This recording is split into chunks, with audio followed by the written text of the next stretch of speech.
중아, 우리 중누 친구들 한 주간 잘 지냈나요? 그리고 그동안 각자의 자리에서 함께 예배를 드렸는데 몇몇 친구들이 이렇게 예배 자리에 나와서 함께 예배 드릴 수 있어서 전사님이 정말로 기쁜 것 같아요. 자, 오늘 전사님이 준비한 말씀은 다시 춤추기 시작할 때까지라는 제목이에요.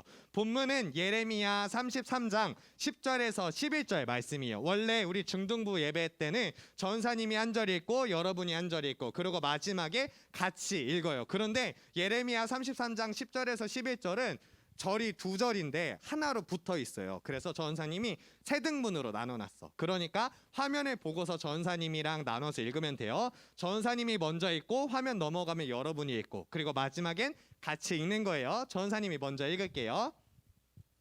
여호와께서 이와 같이 말씀하시니라. 너희가 가리켜 말하기를 황폐하여 사람도 없고 짐승도 없다 하던 여기 곧 황폐하여 사람도 없고 주민도 없고 짐승도 없던 유다 성읍과 예루살렘 거리에서 소리, 기뻐하는 소리, 신랑의 소리, 신부의 소리와 및 만군의 여호와께 감사하라.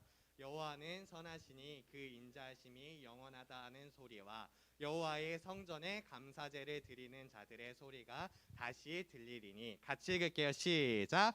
이는 내가 이 땅에 포로들을 돌려보내어 지난 날처럼 되게 할 것임이라. 여호와의 말씀이니라. 아멘.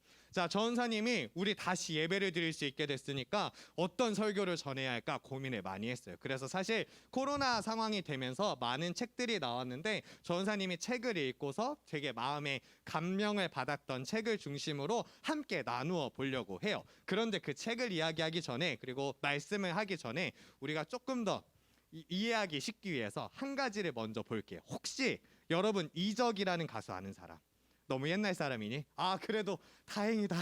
다행이다. 전사님 많이 걱정했어. 전사님이 올해 30대가 돼가지고 이제 이게 너네들이랑 20대가 차이가 나잖아. 그래서 혹시 못 맞췄을까 했는데 이적이라는 가수가 작년에 당연한 것들이라는 제목의 노래를 발표했어요. 들어본 사람 있나요? 당연한 것들?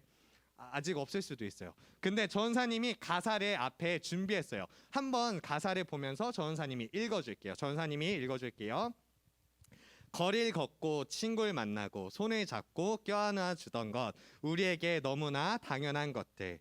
평범한 나날들이 다 얼마나 소중한지 알아버렸죠.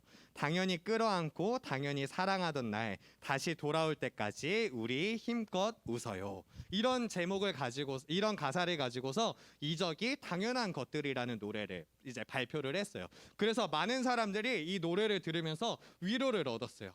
우리가 진짜 당연하게 함께 있었던 그 시간들이 너무나도 소중했구나. 우리가 그때까지 함께 이겨내자 이런 생각을 굉장히 많이 했어요. 그래서 이 노래만 듣는 게 아니라 이 노래를 중심으로 영상을 많이들 만들어내고 그런 영상들이 나왔어요. 전사님 그걸 보면서 사람들이 되게 위로를 받고 싶구나. 그리고 지금 마음이 어렵구나라는 생각을 하게 됐어요. 이것과 비슷하게 2020년도에는 광고의 트렌드가 있었다라고 해요. 딱 세 가지. 첫 번째가 뭐냐면 그러니까 무슨 광고든 상관없어요. 첫 번째로 사람에 대해서, 그리고 두 번째로 그리고 가족에 대해서, 세 번째로 일상에 대해서 광고의 트렌드가 나왔다고 해요. 그래서 여러분들이 봤던 예를 들어서 나이키 광고가 나왔다고 쳐봐요. 나이키는 운동회사잖아. 그러니까 우리가 일상적으로 했던 그 운동들에 대한 광고를 만들었어요. 그리고 혹은 뭐 핸드폰을 만드는 아이폰 같은 광고들은 아이폰 에어팟의 광고가 나왔으면 에어팟을 선전하면서 우리가 일상적으로 노래를 듣고 살았던 모습들을 보여줬어요. 이런 것들처럼 많은 사람들이 여기서 보면 알 수 있듯이 많은 사람들이 예전으로 코로나 이전으로 돌아가고 싶어 한다는 것을 우리는 알 수가 있어요. 자, 이적처럼 그리고 많은 광고 회사들처럼 이런 이 상황 속에서 어려운 상황 속에서 위로를 전한 사람이 성경에도 있어요. 어떤 사람이냐면 바로 예레미야라는 사람이에요. 예레미야라는 사람은 어떤 사람이냐면 선지자, 예언자라고 해요. 어떤 사람들이냐면 지금 상황 속에서 앞으로 하나님께서 어떻게 하실 것입니다라고 외치면서 다녔던 사람이에요. 그런데 예레미야가 했던 말이 지금 우리의 삶이랑 너무나도 잘 맞아요. 일단 우리가 지금 결혼식을 잘 못하고 있잖아요. 그렇죠?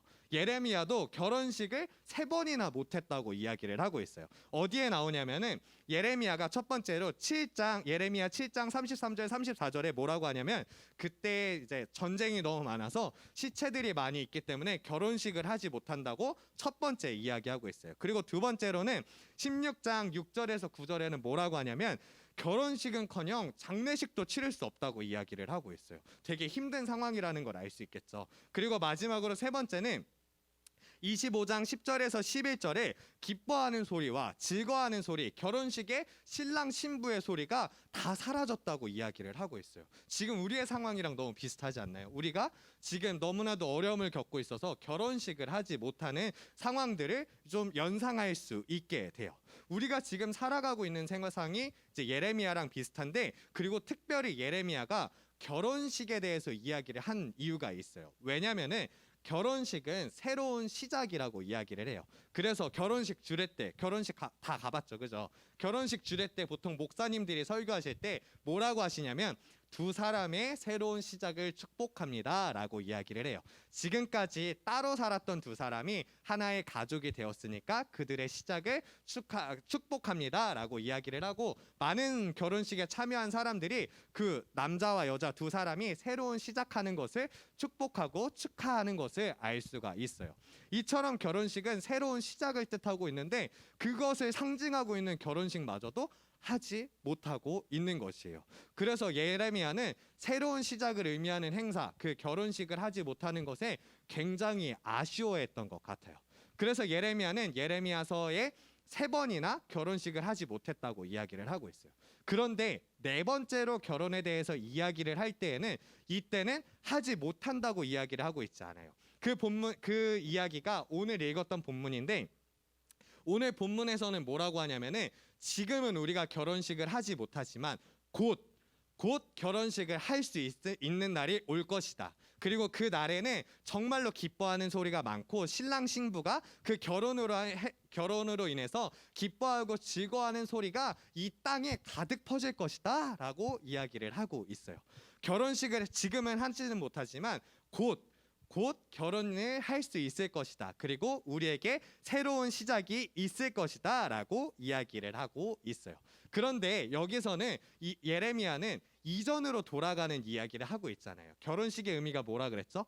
새로운 시작이라 그랬죠.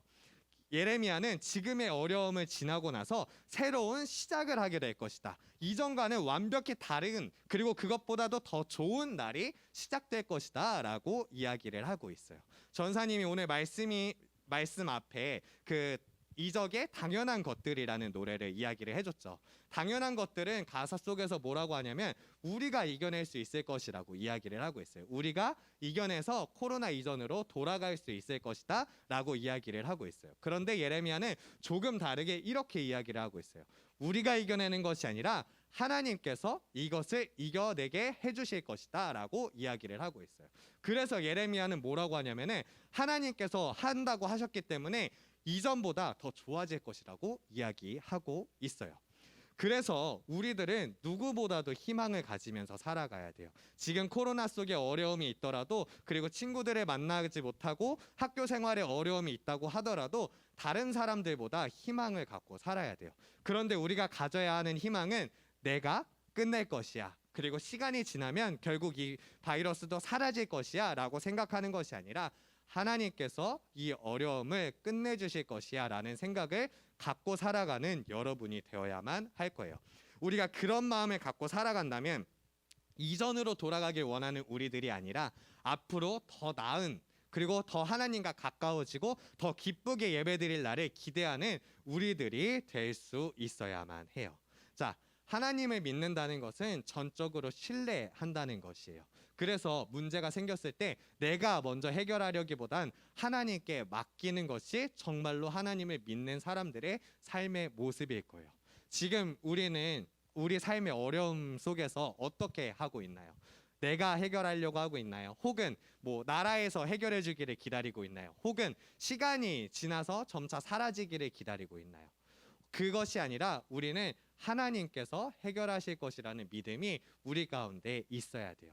우리가 그런 믿음이 있었을 때 우리 중등부는 이 시간이 지나고 나서 코로나 이전에처럼 예배를 드리는 것이 아니라 그보다 더 기쁘게, 그보다 더 행복하게, 그보다 더 은혜롭게 예배를 드리는 중등부가 될 거예요. 그리고 또한 여러분들이 하나님께서 이 모든 어려움들을 이겨내 주실 것이라고 믿는다면 여러분들의 삶을 통하여서 이전보다 훨씬 더 좋은 은혜가, 그리고 훨씬 더 큰 성장이 여러분에게 있을 것이에요.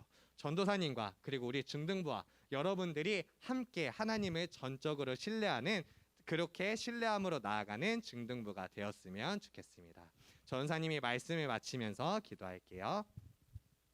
사랑의 하나님 아버지, 감사합니다. 우리가 각자의 자리에서, 그리고 이 예배의 자리에서 하나님께 찬양과 경배를 올려드립니다. 하나님, 우리가 언제 어디서나 하나님을 찬양하며 살아가겠습니다. 언제 어디서나 하나님께서 이 모든 어려움을 이겨내실 것이라고 진정으로 믿고 전적으로 신뢰하며 나아가겠습니다.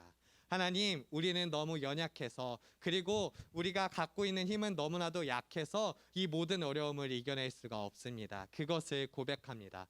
하나님, 하나님께 이 모든 어려움을 맡깁니다. 하나님께서는 이 전보다도 더 놀라운 은혜를, 더 놀라운 기쁨을 우리에게 주실 것을 우리가 믿습니다. 우리가 나 자신의 힘을, 그리고 나라의 힘을, 다른 것들의 힘을 의지하는 것이 아니라 하나님의 힘만을 의지하며 나아가오니 하나님께서 우리에게 더 큰 기쁨, 더 큰 은혜를 허락하여 주세요. 이 모든 말씀 예수님의 이름으로 기도드립니다.